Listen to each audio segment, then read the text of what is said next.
terasa pusing dan berat di bagian leher belakang? Hati-hati, mitosnya kadar kolesterol Anda sedang naik. Tapi itu fakta atau mitos? Kolesterol merupakan jenis lemak yang memiliki manfaat bagi tubuh. Salah satunya sebagai penunjang metabolisme yang memiliki fungsi untuk memperlancar sambungan antar saraf di otak. Nah, sudah ada ahlinya, dokter spesialis penyakit dalam Susi Maria, yang akan menjawabnya di segmen kali ini. Pantengin terus Hidup Sehat Plus ya! Fakta atau mitos pertama, laki-laki lebih berisiko memiliki kolesterol tinggi daripada wanita. Itu mitos. Ternyata di Indonesia lebih banyak perempuan yang mengalami kolesterol tinggi. Jadi kalau kita berbicara mana lebih banyak perempuan laki-laki, itu akan berbeda-beda. Antar negara, antar kota, banyak hal yang mempengaruhi. Misalnya, terutamanya nih gaya hidup.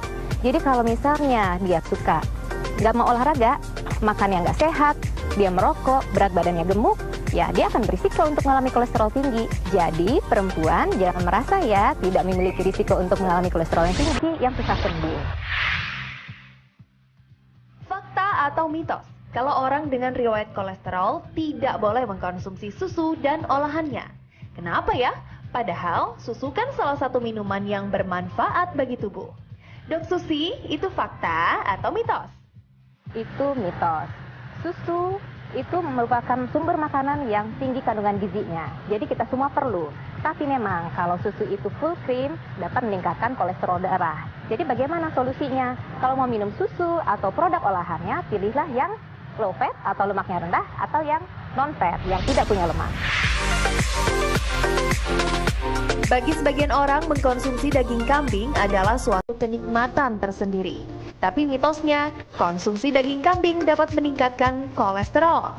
Mitos atau fakta ya? Itu fakta. Jadi, kalau daging kambing itu dia mengandung lemak jenuh yang tinggi. Lemak jenuh itu nanti di tubuh akan diubah menjadi kolesterol yang jahat. Nah, sebenarnya tidak terlalu berbeda antara daging kambing, daging sapi. Intinya daging yang merah itu kandungan lemak jenuhnya tinggi. Kemudian apakah kita tidak boleh makan daging merah? Boleh, asalkan jangan kebanyakan dan jangan setiap hari. Nah, ada lagi nih. Mitosnya kolesterol tinggi hanya dialami orang dewasa dan berumur saja. Benarkah demikian? Itu mitos. Kalau pola hidup yang tidak sehat dilakukan sejak masih anak-anak, misalnya dibiarkan makanannya yang tidak bergizi seimbang, dibiarkan malas olahraga atau gemuk, ya sama aja dari usia kecil juga sudah bisa kolesterolnya tinggi. Nah, yang perlu diingat adalah komplikasi dari kolesterol yang tinggi itu adalah gangguan di pembuluh darah dan jantung. Dan gangguan di pembuluh darah dan jantung itu sudah bisa terjadi saat usianya sejak masih kecil. Siapa sih yang nggak suka makan gorengan? Rasanya yang gurih saat disantap membuat Anda ingin lagi dan lagi mengkonsumsinya. Tapi hati-hati, karena mitosnya, makanan digoreng dapat menyebabkan peningkatan kolesterol. Itu fakta. Makanan kalau digoreng akan meningkatkan terjadinya produksi lemak yang trans. Nah, lemak trans itu lebih berbahaya lagi. Dia akan meningkatkan kolesterol yang jahat dan dia akan menurunkan kolesterol yang baik. Lalu bagaimana kalau kita ingin makan makanan yang digoreng? Lakukan penggorengan jangan yang menggunakan minyak yang melimpah. Tumis boleh. Kemudian jangan gunakan minyak goreng berulang-ulang karena itu akan meningkatkan kejadian lemak yang transnya.